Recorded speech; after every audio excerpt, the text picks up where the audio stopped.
Ahoy there, and welcome to my deep dive of Biodome, a 1996 film starring Pauly Shore and Stephen Baldwin. If you're a millennial like me, chances are you also suffered through this bombardment of Pauly Shore movies in the 90s. He apparently rose to fame off of the Pauly Shore show on MTV, which I don't really remember, but I probably watched. And judging by Biodome and what I can remember of the other movies and just Pauly Shore in general, it's very likely just inane nonsense that sometimes is funny because it's so random. But I mean,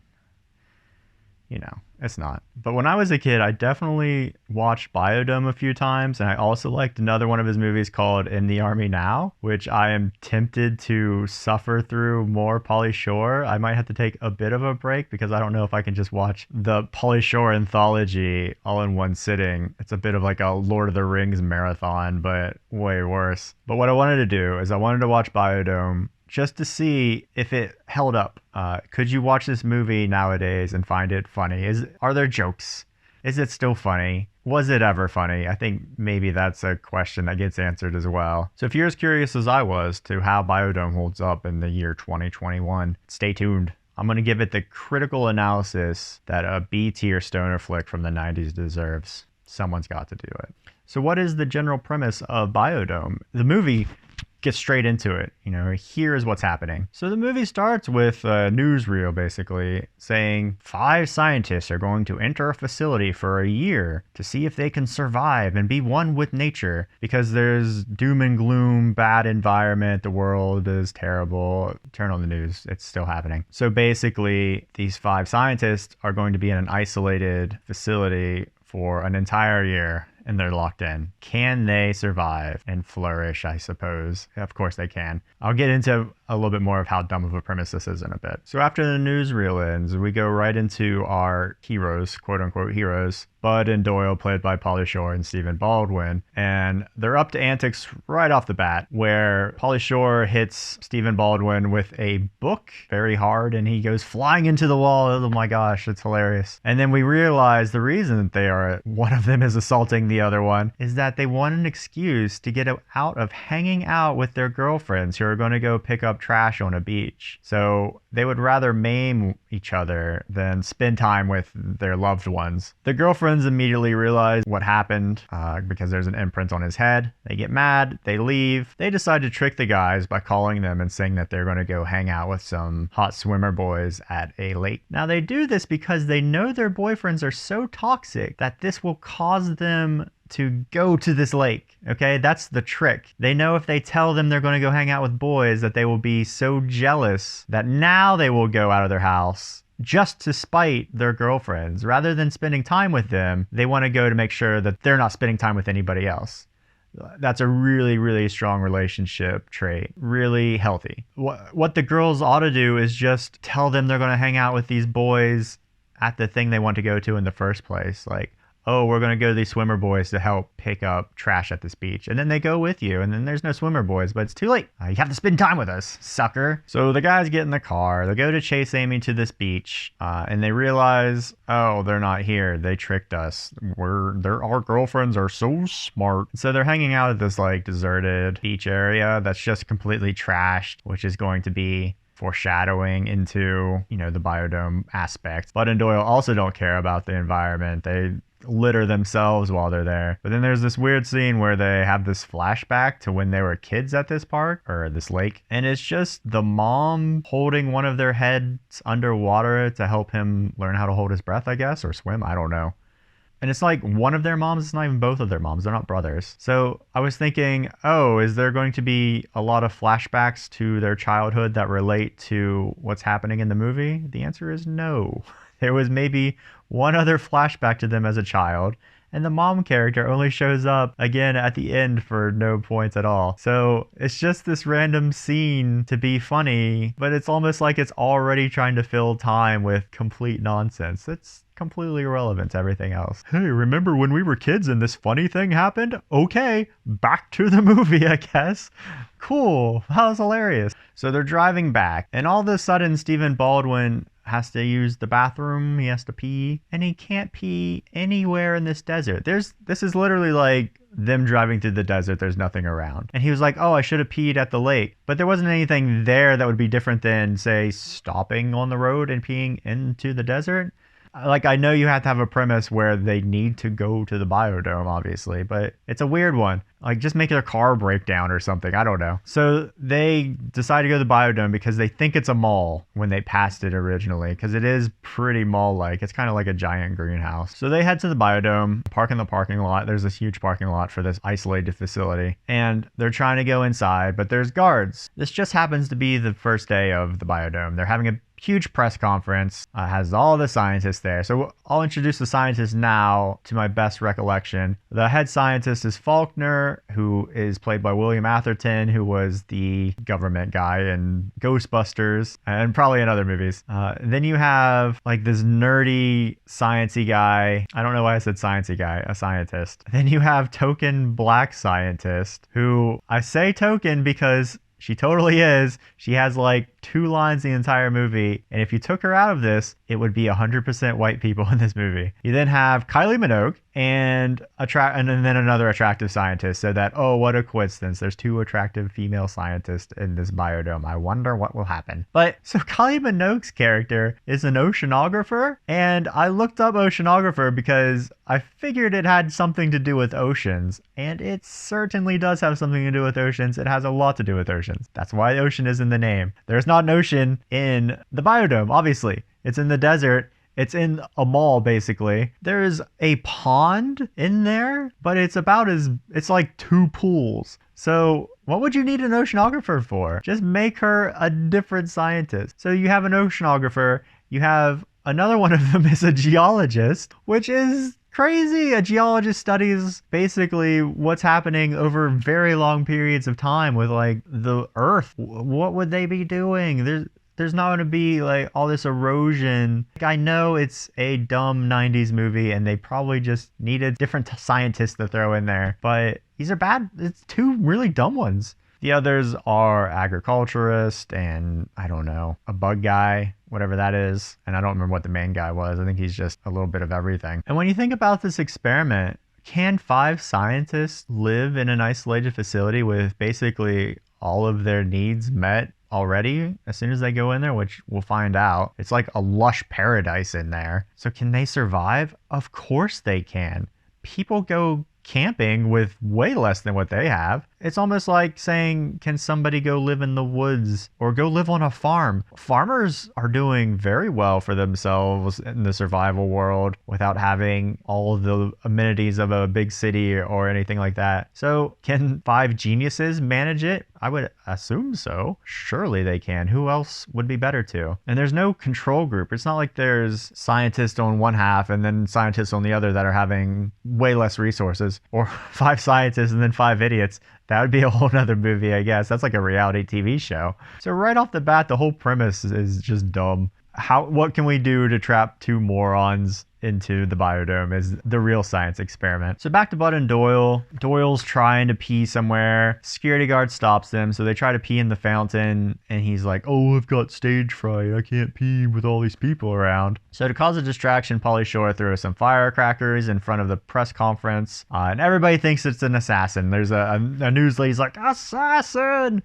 I feel like in the 90s we weren't assassinating scientists as much. Nowadays, it's a lot dicier. So everybody's scrambling. Security guard leaves his post. They sneak in. So they're looking for a bathroom, and they're just basically right off the start saying like, I don't think this is a mall. There's no bathrooms, which there's probably bathrooms. I know it's a science experiment, but why would they not have just normal bathrooms? They have rooms, and they have a computer and meeting rooms. So they have all these actual amenities. They aren't just actually being thrown into this all natural environment. There's an actual building inside the building, essentially, where they are all the time. So why wouldn't there be bathrooms? Instead, the 2 go into the rainforest area, and Doyle just pees into a waterfall, with Pauly Shore just right there. So it's like he couldn't pee out in a fountain. He couldn't pee in the entire desert. But now that he almost has no choice, he pees in the waterfall. And Pauly Shore's right next to him. He's like, oh, I can't go because of stage fright. But Pauly Shore's like a foot away and just staring at his junk. So apparently not affected by that. And it's at this moment that the scientists are entering and locking the door behind them. And they're all waving to the reporters. And oh, who turns up but the Bud and Doyle behind them, and they're waving too. And everybody's like, who are those guys? And then the quick thinking owner's like, oh, I got you. Those are the elements of chaos. Ha ha ha. But you know, he's not happy about it. But the reality is that having these two chaotic elements is much more of an experiment than not. Otherwise, it would literally be just a waste of everybody's time and resources. I can tell you right now that they will be fine. But now that you got two idiots who are going to ruin everything, now it's a real experiment. Again, there's no control group, so it's not a real experiment. And also, they just entered. But Faulkner goes, oh, we can't open the doors. They're sealed for a year. It'll ruin the experiment. The doors were just opened. It's not a sealed environment. There's not a clean room. So I don't know what would be ruined by opening the doors for 2 more seconds and then closing them again. At most, you would lose the 10 minutes that they've been in there and just add that onto the end. It would still be an entire year in there. It's not like you open the door after you've opened it once and all of a sudden too much air got in. Pauly Shore and them opened the door to go in the rainforest to pee, and then they let the scientist in. So the door's already been opened a couple times in the last 10 minutes as it is. So what's one more time? Does the door explode if it gets opened before, now that they've actually sealed it?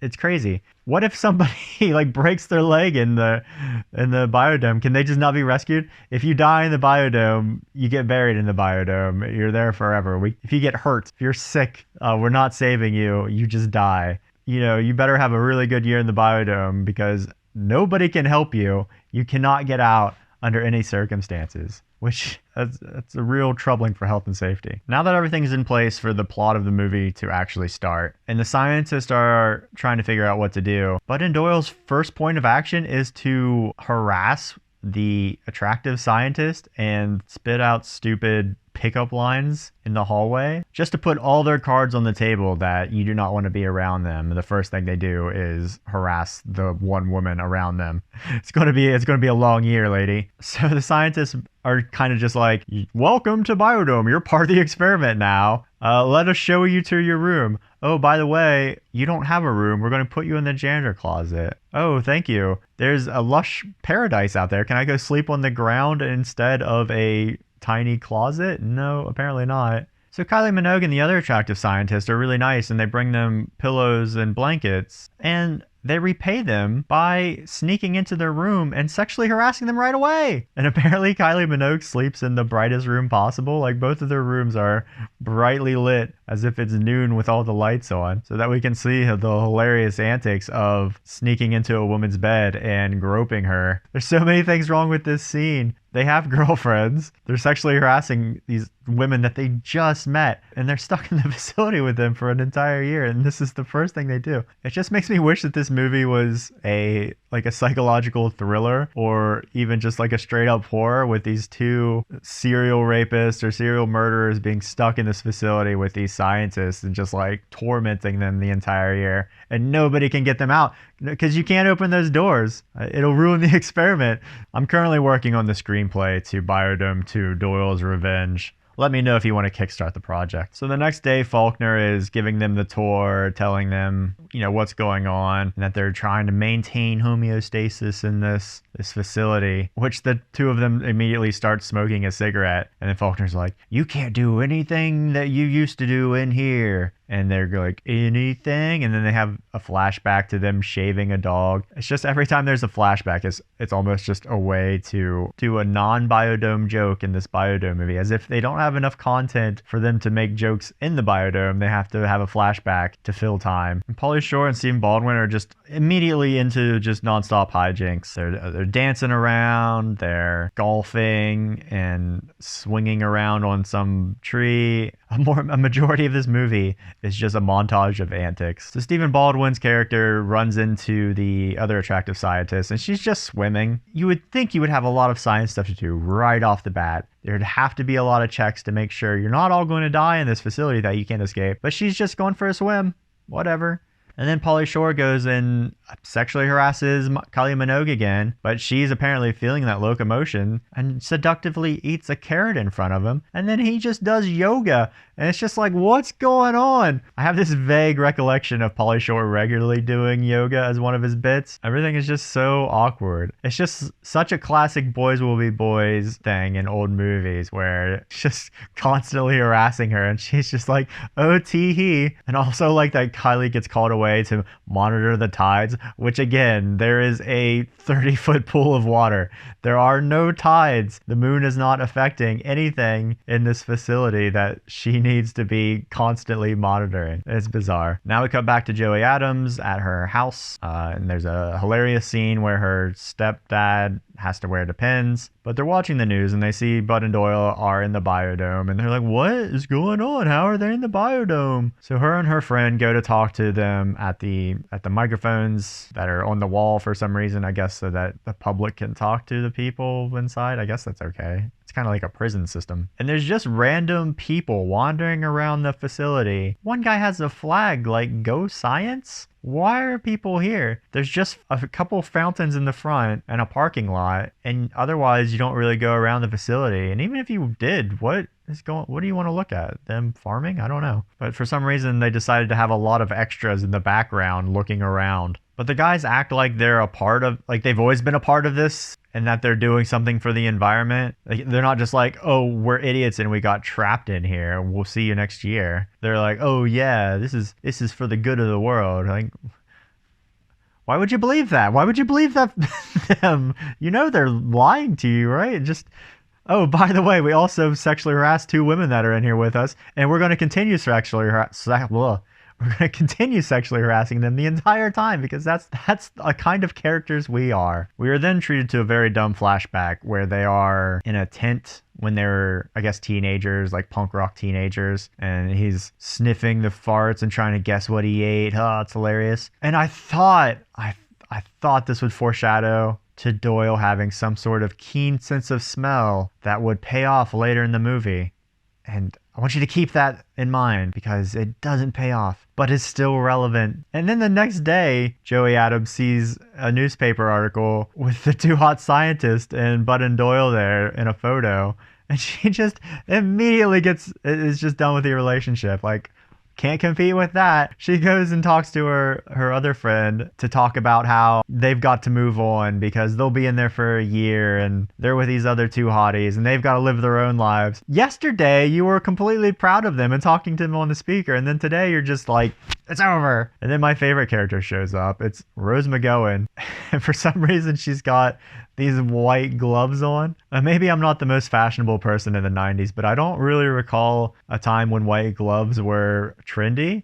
Like, even in like Clueless, I don't think anybody wore white gloves. And I think and they're in Arizona. So why would you put on more layers of clothes in Arizona where it's like 110 degrees all the time just to be fashionable? And she has them on the entire movie. Even though obviously the timeline of the movie is like days and days and weeks and months and even a year, at all points of time, Rose McGowan has white gloves on. Perhaps she's a chauffeur. Then there's this scene where the owner, he's got like a t-shirt of Bud and Doyle in the biodome, like he's going to be selling merchandise. And then later in the movie, he's also got action figures and like Rock'em Sock'em robots. Who cares? Nobody could possibly care about what's going on in this biodome. It's not a reality TV show. There's not cameras in there that people are watching. The only things have been a newspaper article and 5 minutes on the local news. So surely nobody really cares about Bud and Doyle in this biodome. Who would buy that t-shirt? Like I said, a majority of this movie is just Pauly Shore and Stephen Baldwin doing goofy things in the biodome. There's hardly any even like plot points happening. And one trope I hate is when stoners talk about hemp as if it's going to save the world, but we all know they just want to smoke it. It's so dumb. And plus, they're giving this PowerPoint presentation to scientists. You're not going to teach them anything.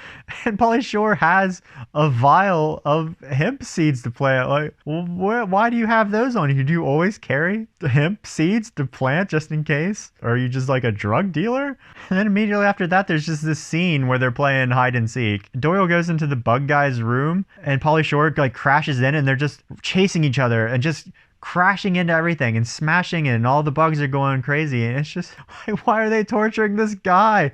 Everybody has been nice to them, and they're just completely insensitive to anything. They are actively destructive and horrible to everybody.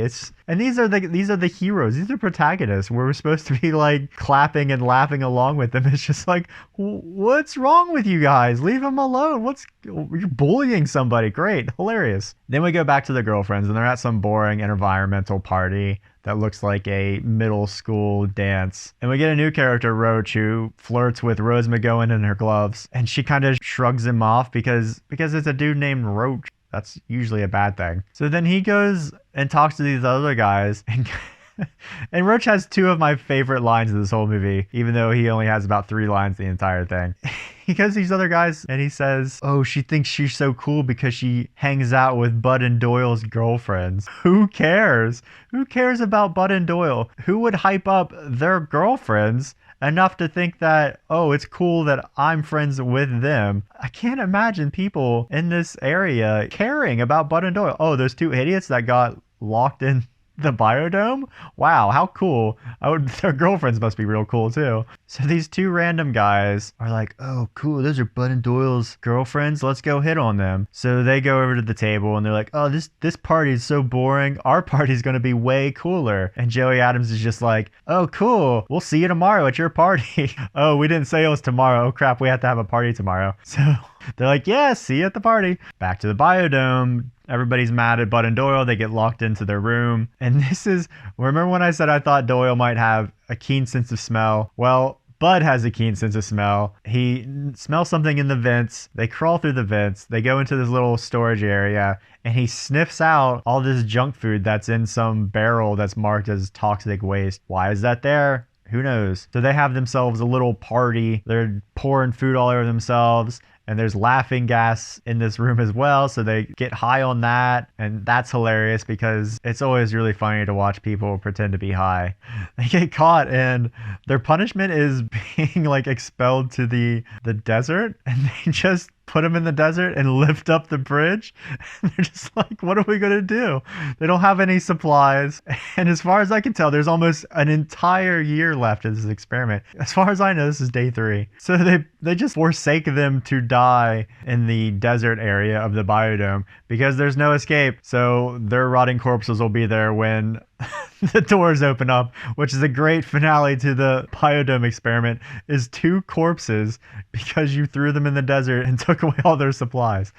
Like, that's what's going on. It's like, oh, we haven't seen Bud and Doyle for a while. Where are they at? Oh, they're dead in the desert. They've been dead for months. So they're hot and they're starving to death. But fortunately, they find the Deus Ex Machina, a key left in the window that opens the window and they can just leave. So fortunately, there's payphones at this isolated facility. So they order pizza, and I don't own a pizza place and I've never delivered pizza, but something tells me the isolated facility in the desert is not on anybody's route. But luckily, a side character decided that this wasn't a prank call and took pizzas out to the biodome parking lot. And he also brought the next plot point for them, a flyer for the Save the Environment party that those 2 guys are throwing. Why does he have this flyer? He's like somebody's stepdad. Are you hanging out with college kids? And as we know from earlier, anytime their girlfriends are doing anything without them, they are furious. So they're going to throw a counter party at the biodome. It's going to be the greatest party ever. Well, viva la biodome. They call up Roach, who apparently works at a copy place, paper printing place. I don't know what these are even called. And Roach delivers my second favorite line, which is, thanks for ditching me on my birthday. Like, he knows they're in the biodome. We couldn't come to your birthday. We've been locked in the biodome. Have you not been watching the movie? Do you not have the script? And Pauly Shore even explains that to him. He's like, dude, we've been in the biodome. We couldn't come to the party. It's like, yeah. It's such a baffling line. But Pauly Shore's like, shut up, Roach. I need you to print me some flyers and distribute them for our party tonight at the biodome. And Roach is like, okay. Like, why would Roach do that? Is he going to get paid for it? Does he just stop work to go pass flyers out? Because this party is tonight. What if Roach didn't pass out flyers or print the flyers? Like, well, it's all off, I guess. I really like the flyer economy in this town where there's so many scenes where somebody's getting a flyer to something.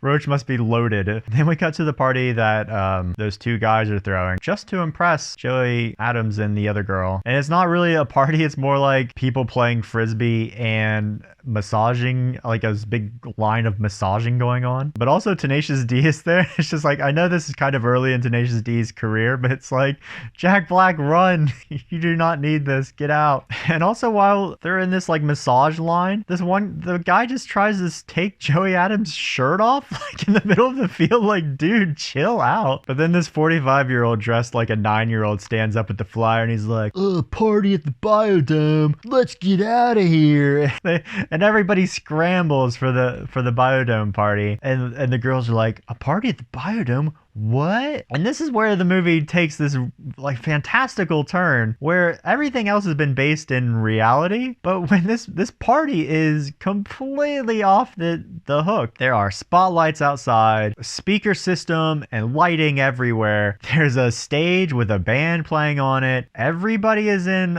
tiki gear and like luau gear. Even though the flyer didn't say anything about that, everybody just showed up with tiki gear for some reason. It's a bounce house for some reason. The Hawaiian Tropic Girls are there, which is a very 90s thing to say. The party logistics in this town are crazy. This party has been planned in hours, and this town has rallied together, apparently, to put on the greatest show on earth inside the biodome within a few hours. Was the band just on standby waiting for somebody to call for an environmental party? Like, I would guess so, because there's so many Save the Environment parties in this town.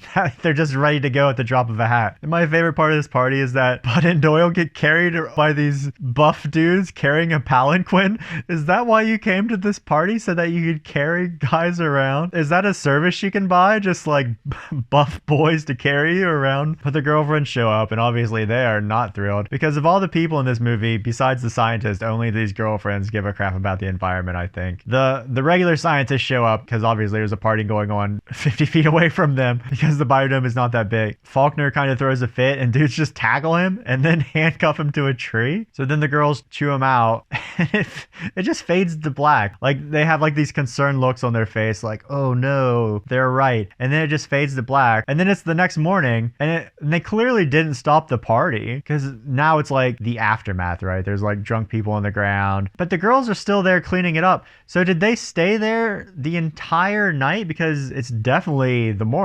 So they must have stayed there for the party because they didn't storm off and then come back to clean it up. They're there cleaning in the same clothes they had on. So they obviously stayed there for about 8 hours. So I'm going to guess that they also partied and now they're just cleaning, which just makes it such a weird cut as if they didn't know how to finish that scene. Oh, and also I'd just like to add in my fan theory that Roach is madly in love with either Bud or Doyle because who paid for all of this stuff? It's like I said, an insane party was thrown, and it all resulted from Bud and Doyle making a phone call to Roach. And so I'm guessing that he possibly owns the franchise or perhaps all of the franchises of whatever copy center he works at. So when Bud and Doyle say, we need a party tonight, Roach is like, I got you. Just you wait. I love you guys very much. Because he was hyping them up earlier. He was saying, oh, she thinks she's so great because she's friends with Bud and Doyle. So he obviously has a lot of respect for these guys. And he was really upset that Bud didn't come to his birthday party, so, but he forgave him. So the biodome is a wreck. The boss man shows up. Faulkner's not there. Faulkner has disappeared. There's just handcuffs left there. And the boss goes to he's like, I should have never left Faulkner in charge. I should have left you in charge, bug guy. And the bug guy's got like face paint on because he was partying. And then he goes, well, maybe I was wrong. It's just like, whoa, what about one of the 3 women that are there? Could you not have left them in charge? Let's see. I've got Faulkner. He'll be in charge. And if he's not the right one, I've got this other guy. Otherwise, nobody could possibly be in charge. So the experiment is ruined. Bud and Doyle are sitting in the desert, and they're finally feeling bad about themselves because their girlfriend yelled at them. They didn't have any ethical problems before they got yelled at. And the scientists are leaving, and Bud and Doyle decide, we're gonna fix this so that our girlfriends aren't mad at us anymore. And they give some dumb speech about, it's barely even a speech. It's not even like a reference to any sort of other speech. It's just like, we're gonna fix this, and I'm going to swallow the key so that we're all locked in there. Are you guys with me or not? And I'm going to count to 5 and I'm going to swallow this key. And maybe the only thing that I found amusing was stepdad character is like, wait, I don't want us to get stuck in here. See you guys later. That might have been the only amusing part of this movie. But it's ridiculous. Like, I know that this is the type of movie where our horrible protagonists redeem themselves. Why would any of these scientists put any faith in these guys to do the right thing? They are the reasons that they've destroyed this huge project that they've devoted an entire year to their lives, certainly more time before this, in preparation, and they ruined it in one night. And now they're going to like put their faith in these two imbeciles? Are you kidding me? These guys don't deserve that sort of respect. If anything, I would push them out the window and then do the actual job yourselves. These guys don't deserve any credit. You don't need them. So why even bother? But obviously, they're going to lock the doors and they're going to fix everything. How exciting. For some reason, after this happens, there's this huge crowd shows up because it becomes this event, I guess. Oh, they locked themselves in again to fix everything that was broken. And so, okay, who cares? Why would anybody care now? I mean, I guess it's more of an experiment that something is actually happening now rather than people just living in a dome for having no problems at all. Now there's problems to fix. Why would you go to the parking lot and stand behind barriers and cheer? There's just this huge crowd cheering on people in the bike. They can't hear you out there. Like, it's weird. There's this strange part where the computer is basically saying that the life support systems are really low and they have 2 weeks to repair things or else, there's not going to be air or oxygen. And you might think, oh no, they're really in peril. That's going to be some sort of consequence to them failing, but it's immediately resolved. It's almost not even an issue that anybody is even worried about. And it's just gone. It doesn't even come up again. They just fix everything and they're like, homeostasis restored. So the whole back half, not even back half, it's like back quarter of the movie is just this extended montage of them repairing things in the biodome and working together and building friendships, but it's all just a montage. And there's plenty of dancing. They play Men with Hats, which I'm not going to play because YouTube will send assassins with hats after me. So there's nothing to make you worried about what's happening. Like, everything is going great, basically. How exciting. So let's talk about some of these dumb scenes that are involved in this part of the chapter. One scene, the boss man is at the door, like he's talking to them like at the glass door.